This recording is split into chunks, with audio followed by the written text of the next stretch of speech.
Bien, hermanos. Hace 8 días dijimos que el mes de octubre ha sido propicio para que las iglesias que son protestantes hablen acerca de lo que fue la Reforma protestante. En años pasados dedicábamos el mes de octubre también a hablar de todo esto. ¿Qué fue la Reforma? ¿En qué creyeron? ¿Qué pasó? ¿Qué sucedió? En el seminario también hemos tratado historia de la iglesia, hemos hablado mucho sobre esto. ¿Qué fue esa Reforma del siglo XVI? Y esa reforma se dio precisamente porque la Iglesia Católica Romana, eso es cierto, no estaba predicando la sana doctrina. De manera que muchos sacerdotes se dieron cuenta de esto y quisieron volver a hacerle ver a la Iglesia Católica que tenía que regresar y enseñar las Santas Escrituras para salir de la ignorancia y de tantos problemas. Entonces la Reforma fue un llamado a volver a las Escrituras, a volver a la palabra de Dios, porque solo allí encontramos la doctrina que sirve al alma, que nos trae salud espiritual, y por eso se llama sana doctrina, porque su enseñanza nos provee salud, bienestar espiritual, salvación. Y como nosotros estamos estudiando la primera carta a Timoteo, el apóstol Pablo ha venido exhortando a este pastor, que Timoteo era un pastor, primera carta, todos en su Biblia, vamos a mirar la primera carta en el capítulo 4. Y Pablo le ha venido diciendo a este pastor que él debe preocuparse por eso, conocer la doctrina de Cristo y enseñarla, que fue lo que estuvimos viendo hace 8 días. Y aquí en Primera de Timoteo, en el capítulo 4, trataremos del versículo 6 al 10, continuando con esto. Yo consideré que aquí hay cosas tan valiosas que tienen que ver con la Reforma y con ese retorno a las Escrituras. La primera cosa que vemos en este pasaje, Primera de Timoteo 4, del 6 al 10, es que la sana doctrina nutre el alma. Contrariamente, la mala doctrina lo enferma a uno. Por eso él comienza a decirle aquí a Timoteo, al pastor, le dice: si esto enseña a los hermanos, serás buen ministro de Jesucristo, nutrido con las palabras de la fe y de la buena doctrina que has seguido. Si él quería ser un siervo de Dios, le está diciendo el apóstol, debía enseñar la sana doctrina y mucho más, puesto que él era un pastor. Y él era el responsable de llevar las almas a la salvación o a la condenación, si enseñaba mal. Entonces, a este hombre le podía suceder, y a todo pastor le puede suceder, si no enseña lo correcto, le puede suceder lo de a los maestros religiosos de la época de Jesús. Más concretamente, miremos Mateo 23:15. Mateo 23:15.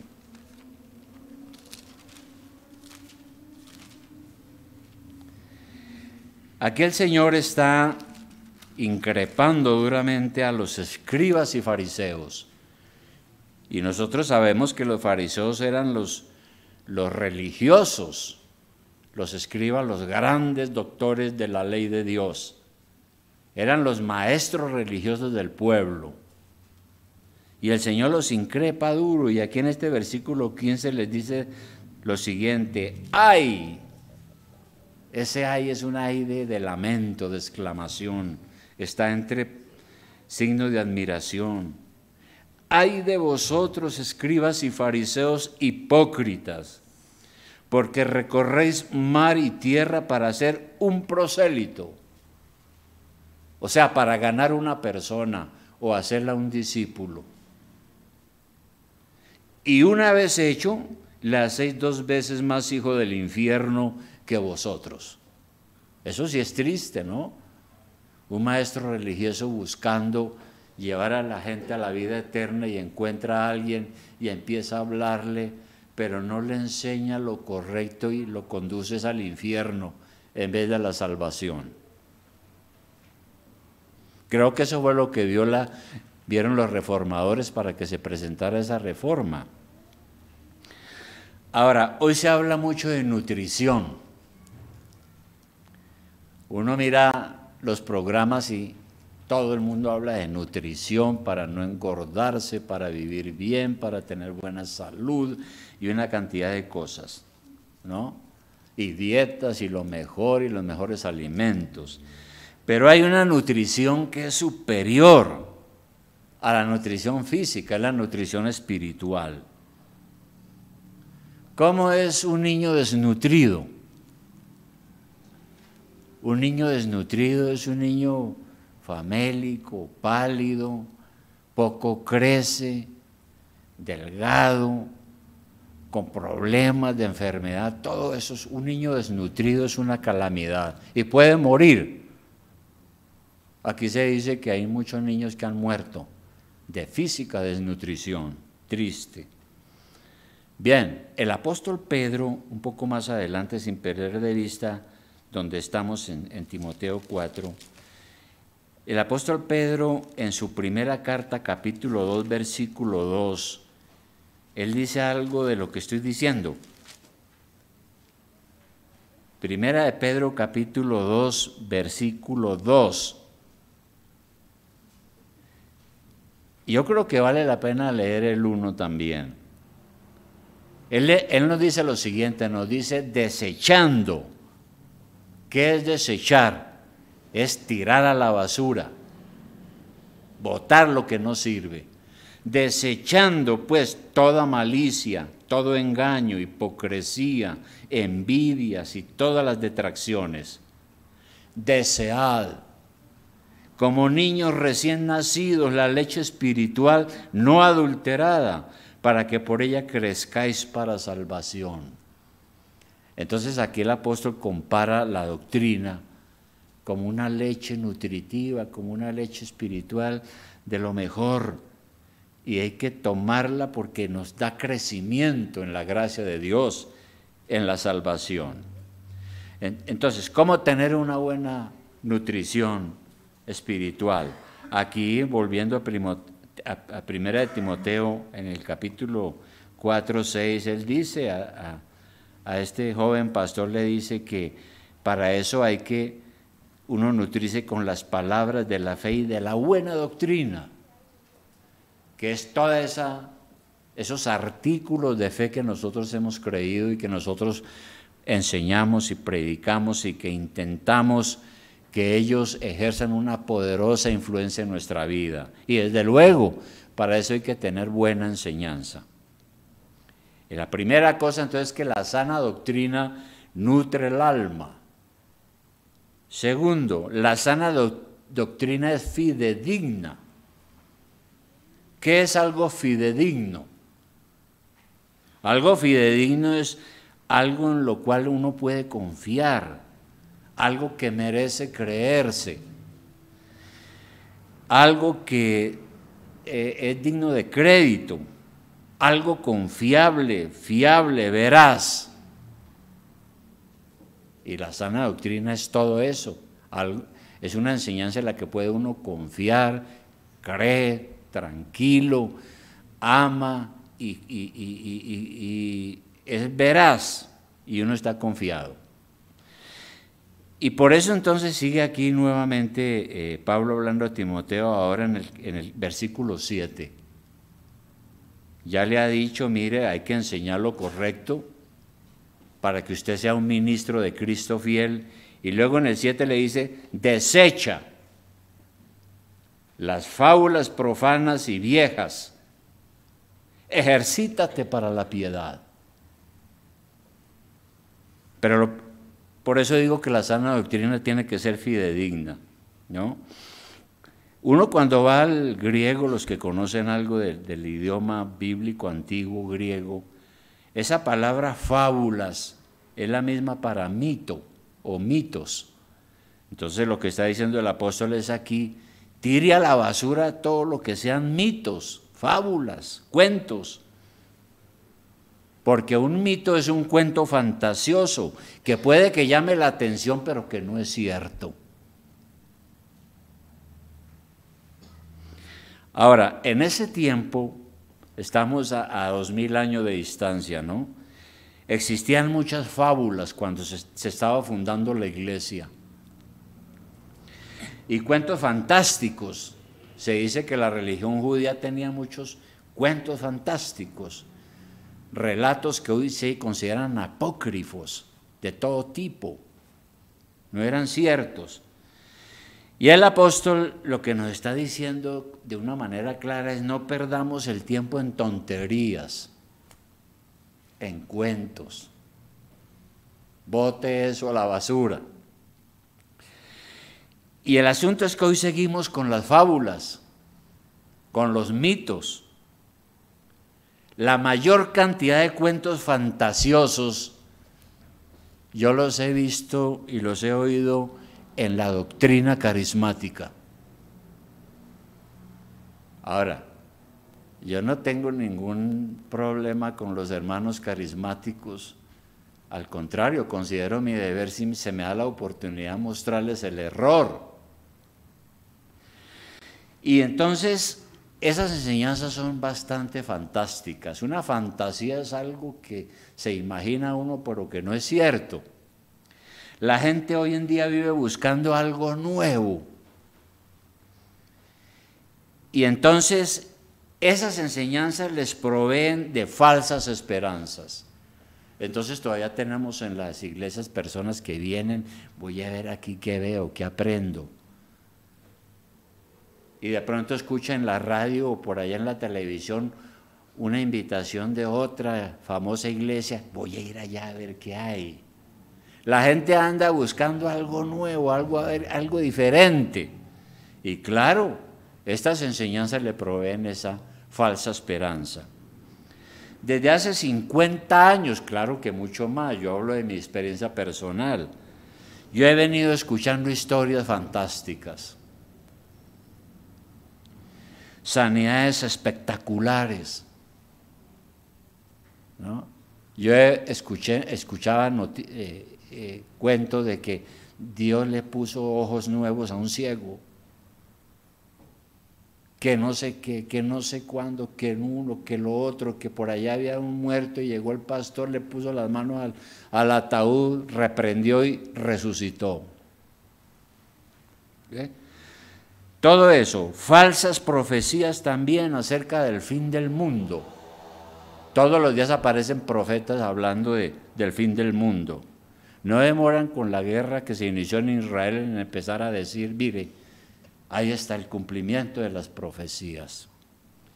Falsas profecías acerca de lo que le va a suceder a las personas. Y lo más trágico y triste es que miles de personas creen en esas doctrinas. Doctrinas que anteriormente Pablo dice que son doctrinas de demonios, porque no tienen un asidero bíblico. Por ejemplo, hay un mito, hay muchos, pero hay un mito que muchos creen, una enseñanza falsa. Es la idea de que es lo que se llama hoy el evangelio de la prosperidad. Entonces le dicen a la gente, reciba a Cristo y verá que usted sale de la pobreza, nunca se enferma, será una persona nueva, gloria a Dios. Si usted realmente vive como Dios se lo pide, usted estará físicamente sano y usted será financieramente una persona próspera. Y entonces mucha gente cree que la salud y la riqueza son la forma como Dios recompensa a quienes son fieles en esta vida. Y lo contrario, la enfermedad y la pobreza son castigos por la falta de fe o por los pecados de las personas. Y esa idea entonces establece la expectativa de que los buenos cristianos se salvan de las dificultades y de los problemas de esta vida, mientras que los cristianos que son más débiles se verán obligados a sufrir dificultades por su infidelidad y por su pecado y por no tener fe. Pero mire, hermano, la Biblia nunca promete plata y una vida cómoda a los que son fieles a Cristo. No, la Biblia no dice eso. Y no dice que a los que son infieles van a tener muchas dificultades y muchos dolores. No, yo he conocido gente que es muy mala y tiene mucho dinero y no se enferma. Y he conocido cristianos muy devotos que no son pobres y viven con una cantidad de problemas. ¿Sabes por qué? Porque la riqueza, la Biblia dice que la riqueza a veces es al contrario, es hasta perjudicial. Puede llevar a una gente, a unas personas a apartarse de Cristo. Entonces la Biblia no enseña cosas diferentes y dice que a veces los sufrimientos y los problemas de esta vida son una bendición, porque Dios los usa para que nosotros crezcamos en el carácter, maduremos en nuestra vida, y Dios los usa también para su propia gloria. De manera que eso es algo que nosotros tenemos que meditar mucho. A veces Dios bendice a las personas a través de las pruebas y las dificultades, también, eso dice la Biblia. Y también bendice, claro, a veces algunos con salud y riquezas y buenas cosas, buenas experiencias positivas. Pero no siempre es lo que entendemos, ¿no? Hágase cristiano y será rico. Si a usted le gusta una casa, vaya a esa casa, paséela en chance de que la va a comprar, y cuando la esté paseando diga mío, mío, mío, todo lo que declare es mío, y será suya la casa. Y lo mismo los vehículos y cosas, ponga la mano encima y cosas de esas, ¿no? Cosas terribles, hermano. Y vemos en la televisión unas mentiras y unos engaños y unas fábulas terribles. Ahora, otro mito es el de la profecía, otra fábula. Ahora, nosotros sabemos que en el Antiguo Testamento pues hubo profetas desde los tiempos de Moisés, pero mire usted que Moisés reguló el uso de la profecía. Lo reguló en Deuteronomio. Vamos a mirar Deuteronomio 13:1-5. No era que cualquiera podía ir hablando lo que se le ocurría en el Antiguo Testamento. Deuteronomio 13:1. Aquí está él legislando para el pueblo y enseñándole tantas cosas, ¿no? Leyes y reglamentos, y le dice a Moisés, dice: cuando se levantare en medio de ti profeta o soñador de sueños, y te anunciare señal o prodigios, y si se cumpliere la señal o prodigio que él te anunció, diciendo: vamos en pos de dioses ajenos que no conociste y sirvámosles. Porque a veces aquí le dicen a uno, ya en la televisión yo encuentro que hay cursos del tarot, cursos de no sé qué, cursos del adivino de no sé dónde y todo eso, y más triste si un cristiano acude a esas cosas. Esos son dioses ajenos. Dice el versículo 3, no darás oído a las palabras de tal profeta, ni al tal soñador de sueños, porque Jehová vuestro Dios os está probando para saber si amáis a Jehová vuestro Dios con todo vuestro corazón y con toda vuestra alma. Hay que ser firmes en eso, si uno conoce la buena doctrina. Y más adelante en el capítulo 18, en el versículo 20, vuelve y toca el tema. Primero anuncia que va a haber un profeta como Moisés. ¿Y de quién está hablando? De Jesucristo nuestro Señor. Pero hace una aclaración ahí en el 20, versículo 20. Dice, el profeta que tuviera la presunción. ¿Qué es una presunción? Una cosa que uno presume, pero que no es cierta. El profeta que tuviera la presunción de hablar palabra en mi nombre, a quien yo no le haya mandado hablar, o que hablare en nombre de dioses ajenos, el tal profeta morirá. Y si dijeres en tu corazón, ¿cómo conoceremos la palabra que Jehová no ha hablado? Si el profeta hablare en nombre de Jehová, y no se cumpliere lo que dijo, ni aconteciere, es palabra que Jehová no ha hablado. Con presunción la habló el tal profeta, no tengas temor de él. Entonces estaba regulado el uso de la profecía. Y dice claramente que Dios manda a juzgar a esa persona que dice mentiras y que puede ser llevada a la muerte, porque existe la pena de muerte. Ahora, hubo un periodo entre el siglo VIII antes de Cristo hasta Malaquías, que fue de profetas, se conoce como el periodo profético, y allí descollan dos personajes que fueron profetas, Elías y Eliseo, en la época dorada de la profecía. Y el ministerio de estos dos profetas, lo hemos leído en la palabra, estuvo acompañado de señales y prodigios espectaculares. Tanto es que a Elías se lo llevó Dios, sin ver la muerte. Y Eliseo hizo una cantidad de milagros espectaculares. Resucitó muertos y otras cosas. Pero ese periodo terminó. Se conoce como el periodo profético. Terminó. Hoy no hay profetas al estilo de Elías o Eliseo. No los hay. Y a mí me causa pues escalofrío cuando resulta que fulano de tal, el señor no sé qué, el profeta no sé cuándo, de la mega iglesia de no sé dónde, ¿cómo se atreven a decir semejantes cosas? O el falso o apóstol, que es otra cosa, otro mito. Yo no he visto a nadie orando como Elías para que descienda fuego del cielo.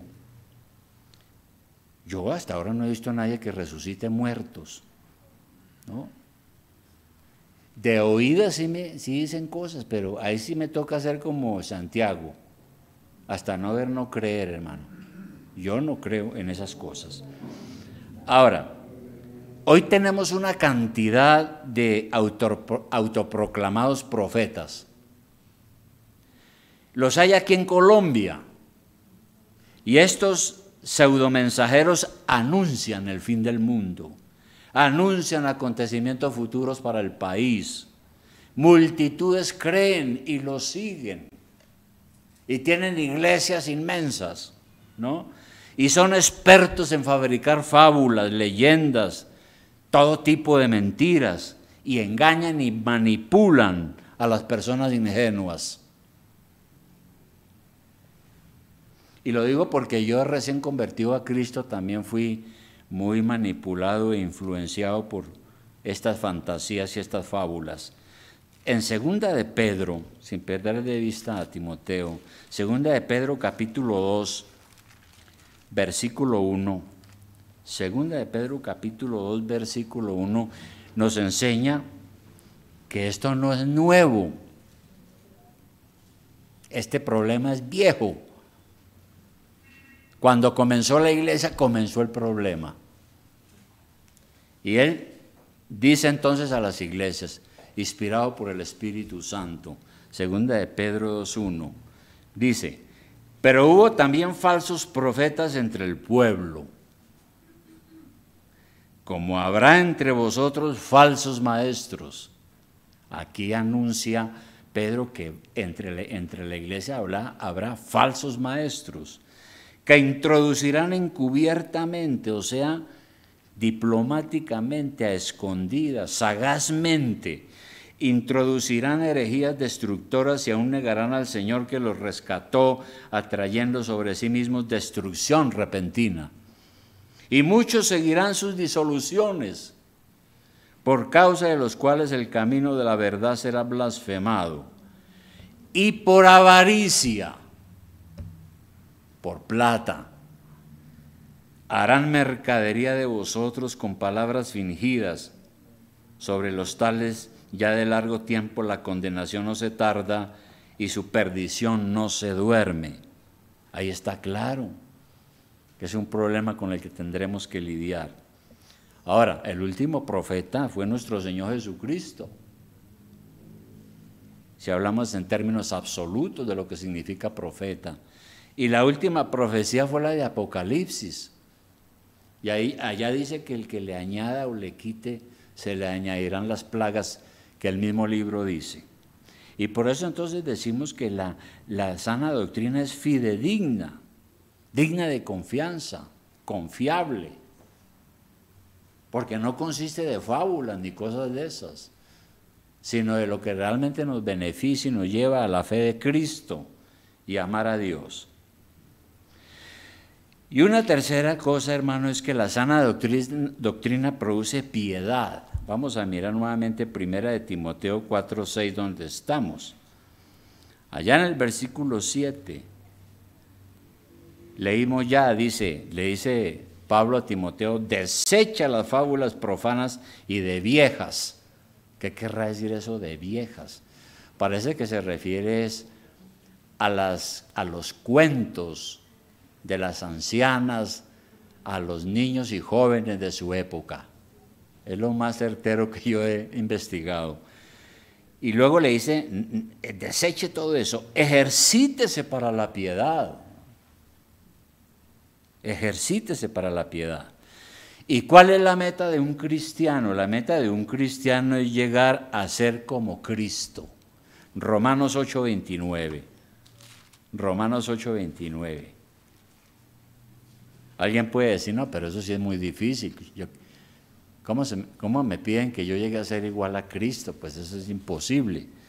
Pero aquí en Romanos 8:29 dice lo siguiente. Dice que Dios dice, porque a los que antes conoció, y ese antes tiene que ver con antes de la fundación del mundo. Dios nos conoció desde antes de la fundación del mundo. A los que antes conoció, también los predestinó para que fuesen hechos conformes a la imagen de su Hijo. Entonces dice que el propósito de Dios es conformarnos a la imagen de su Hijo. Y eso no es otra cosa que para que seamos personas santas, piadosas. Y por eso le dice Pablo a Timoteo, ejercítese para la piedad. Es decir, viva una vida que agrade a Dios. Por ejemplo, Romanos 12:1. Romanos 12:1. ¿Qué dice Romanos 12:1?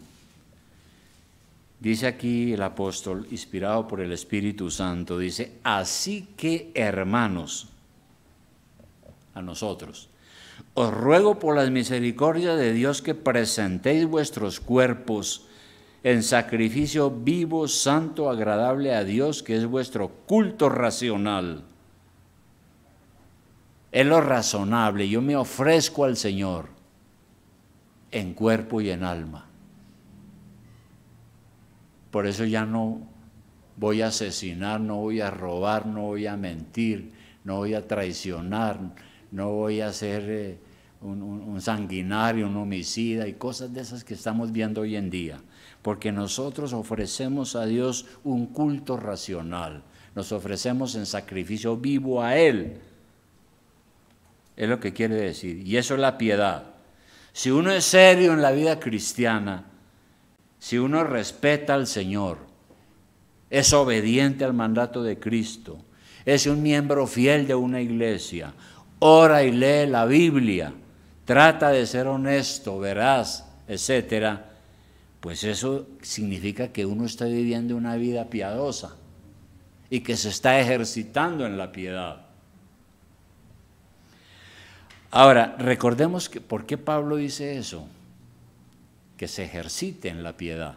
Recordemos que los Juegos Atléticos nacieron en Grecia y que Pablo está predicando en un contexto social y geográfico que era el mundo grecorromano, y que allá en Grecia habían Juegos Atléticos. En la ciudad de Corinto, por ejemplo, eran muy celebrados. En todas las ciudades griegas hacían olimpiadas. Pero se dice que como que los deportistas en ese entonces competían desnudos. No habían tenis, no había Nike ni nada de esas cosas, no había, bueno, nada de eso había. Entonces, ese era el asunto. Pero entonces abundaba el homosexualismo. Y el ambiente era un ambiente muy difícil, muy corrupto. Ahora, por supuesto que el ejercicio físico es bueno, claro. Y cada día se recomienda más hacer ejercicio porque eso ayuda a la salud. Si uno está pasado de peso, pues el médico le dice, mire, haga ejercicio, no coma tanto. Y tantas cosas que le dice el médico a uno. Pero la pregunta es, ¿de qué le sirve a alguien tener buenos músculos si tiene el alma enferma o la tiene muerta el alma? Porque no tiene a Cristo. Puede terminar en el infierno con físico y todo. El cristiano debe tener un equilibrio entonces en esto, ¿no? Debe ejercitarse físicamente, claro, pero más importante es ejercitar el alma. Por eso le dice Pablo, ejercítese para la piedad. De manera que el ejercicio espiritual es primero. Por eso en el versículo 8, que es lo que sigue diciendo, el ejercicio corporal para poco es provechoso, pero la piedad para todo aprovecha, pues tiene promesa de esta vida presente y de la venidera. El ejercicio espiritual es primero. Y ya dijimos, el ejercicio espiritual tiene que ver con todos los deberes que tenemos para con Dios y que tenemos que cumplir, los deberes que tenemos para con la iglesia. Congregarnos cada domingo para ser nutridos en la palabra de Dios, ejercitarnos en la oración, alimentarnos y nutrirnos de la palabra de Dios. Eso es. Y por eso estaba yo pensando en algo. ¿Qué hace una persona que dice ser cristiana haciendo deporte el día domingo en la ciclovía, sin ningún remordimiento de conciencia? Hay muchos cristianos que se ponen en los patines y la bicicleta y se van allá, para acá, hermano, y la iglesia. Y son miembros de la iglesia y convertidos a Cristo. ¿Por qué no se ejercita para la piedad mejor? ¿Cree que Dios le va a bendecir? No, no lo va a bendecir, porque no se está ejercitando para la piedad. Y dice aquí entonces Pablo que lo que sucede es que la piedad tiene promesas para este mundo presente y para el que viene. Para este mundo presente, miremos el Salmo 112.1. Salmo 112.1.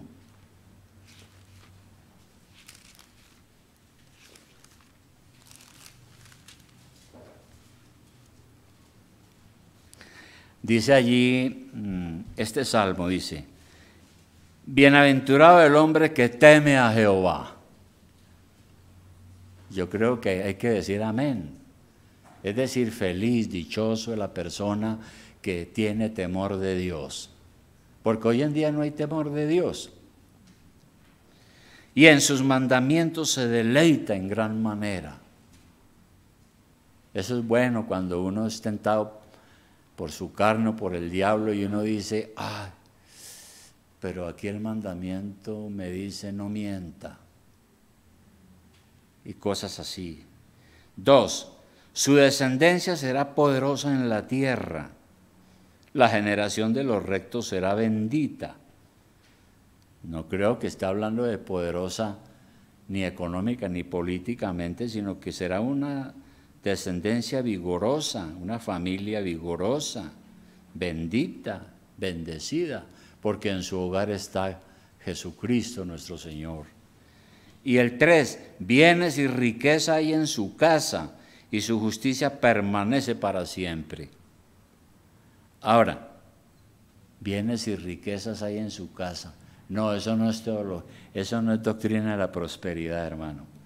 La usan, pero no es eso. Tenemos que reconocer que hay muchas personas piadosas que no son ricas. Muy santas, no son ricas. No poseen ni siquiera casa. Sin embargo, también es cierto que la riqueza y la pobreza se encuentran generalmente en los hogares piadosos. Cuando un padre es organizado, trabajador, inteligente, la madre igual, crían a sus hijos bien, sus hijos se preparan bien, es un hogar bendecido y también es un hogar que va a prosperar desde todo punto de vista. Eso es cierto. Y también nosotros tenemos que reconocer que la Biblia dice que la riqueza no es solo lo material ni la cuenta bancaria, sino que Dios utiliza ciertas cosas que son muy importantes para nuestra vida personal y que valen más que la riqueza, ¿verdad?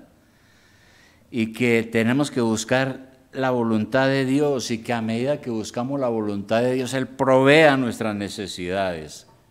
No a nuestros deseos, sino a nuestras necesidades. Yo tengo que testificar eso, porque ya Dios nos ha bendecido a mi familia. No porque soy pastor, no porque, pues, aunque somos pecadores, tratamos de ser piadosos y agradar a Dios en lo que sea, y Dios nos recompensa. A veces los problemas de las quiebras económicas se deben a que no hay una buena mayordomía también. No somos buenos mayordomos. Hay cristianos que despilfarran, no ahorran, son consumistas y tienen problemas. ¿Y por qué? Pues porque no son buenos mayordomos. El problema no es de Dios, sino de ellos. Y dice Pablo finalmente que no solo la piedad tiene promesas para este mundo, sino también para el mundo venidero.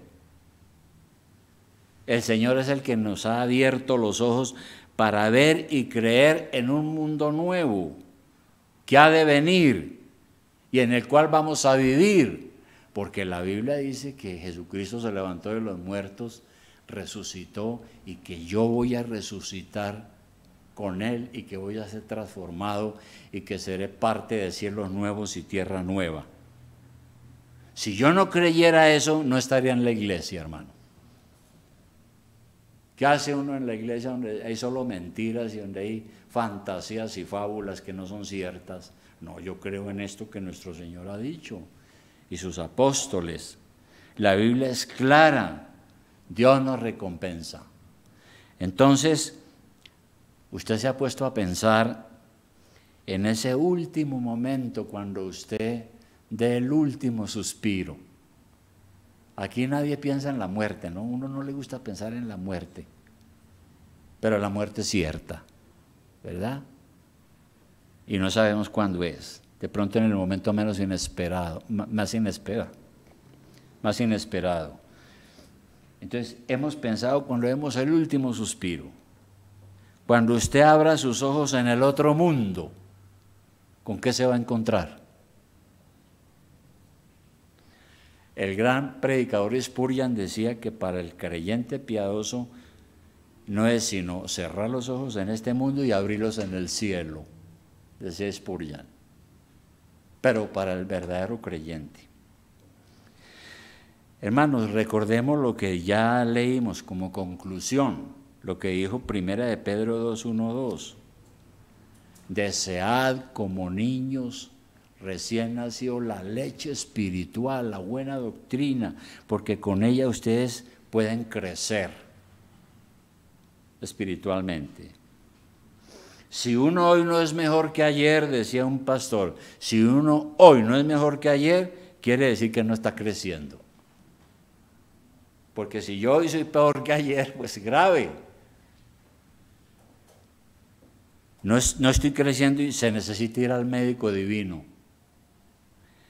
La sana doctrina no nos engaña, al contrario, nos abre los ojos para que entendamos la verdad. No para llenarnos de cuentos y fantasías y andar uno confundido y no sabe ni en qué cree. Sana enseñanza produce vida sana. Sana doctrina produce piedad. No mojigatería o santurronería, ¿no? Porque ese es el otro asunto. Uno puede convertirse en un santurrón. ¿Qué es un santurrón? El que aparenta ante todos que es un gran santo, pero es puro, es un hipócrita, como los fariseos, ¿no? Que iban al templo, daban los diezmos, ponían cara piadosa, pero eran hipócritas, santurrones, no eran verdaderos hijos de Dios. Entonces, hermanos, una pregunta: ¿cómo va su nutrición espiritual? ¿Cómo va su nutrición espiritual? El médico le dice a uno cuando uno está desnutrido físicamente, y el Señor, ¿qué estará diciendo de nosotros? ¿Cómo va su nutrición espiritual? ¿Cómo va la lectura de la palabra de Dios? ¿Cómo va su vida de oración? No pierda el tiempo oyendo fábulas, porque la televisión está llena de gente mentirosa. No digo que todos, pero sí hay mucha gente mentirosa. Entonces, ejercítese viviendo una vida de arrepentimiento. Que cada paso que dé agrade a Dios. Y pongámonos metas, ¿no? Yo tengo como 4 metas que me las recuerdo todos los días. Y oro y le digo: Señor, acuérdate de lo que te he pedido. Primero esto, segundo esto, tercero esto, y todos los días lo hago para que no se me olvide y para que cuando llegue el momento obre de manera diferente. Es un propósito, pero sí, pero con la ayuda del Señor. Sin Él no puedo. No pasarán de ser propósitos sin valor y sin vigor. Así que, hermano, vamos a orar. Entonces vamos a orar. Padre Celestial, muchas gracias te damos, Señor, porque tu palabra es verdad. Y gracias, Padre, por lo que nos enseñas hoy a través del Espíritu Santo, palabras y doctrina que el apóstol Pablo enseñó en su tiempo a Timoteo y que hoy las tenemos aquí. Tu divina providencia ha permitido que estén hasta nuestros días estos escritos divinos, santos. Y aquí hemos aprendido, Señor, que hay que ejercitarse para la piedad. Y que no podemos estar dando oídos a fábulas. Que tenemos que preocuparnos por nuestra propia vida espiritual. Perdone, Señor, en lo que te hemos ofendido. Tu palabra dice que no hay varón que nunca peque. Todos pecamos en mayor o menor grado, con la diferencia que nosotros como hijos tuyos reconocemos nuestras caídas, pedimos perdón y nos levantamos nuevamente con fe para ejercitarnos en la piedad. Gloria, Señor, a ti, porque esto es una bendición grande entender esto. Bendice, Padre, a todos mis hermanos esta mañana aquí. Bendice esta congregación. Edifícala, Señor eterno. Dale comprensión sobre tu palabra. Dale vida piadosa. Dale todo lo que necesita. Gracias, Señor, porque en medio de todo sí has prometido bendecirnos y recompensarnos, primero con la salvación, pero también con dones en esta vida. Y también has prometido fortalecernos y no dejar que abandonemos tus caminos cuando viene la prueba. Pero esa prueba es para formar nuestro carácter y hacernos mejores personas, mejores hijos de Dios. Te damos gracias, Padre, por Jesucristo nuestro Salvador. Amén.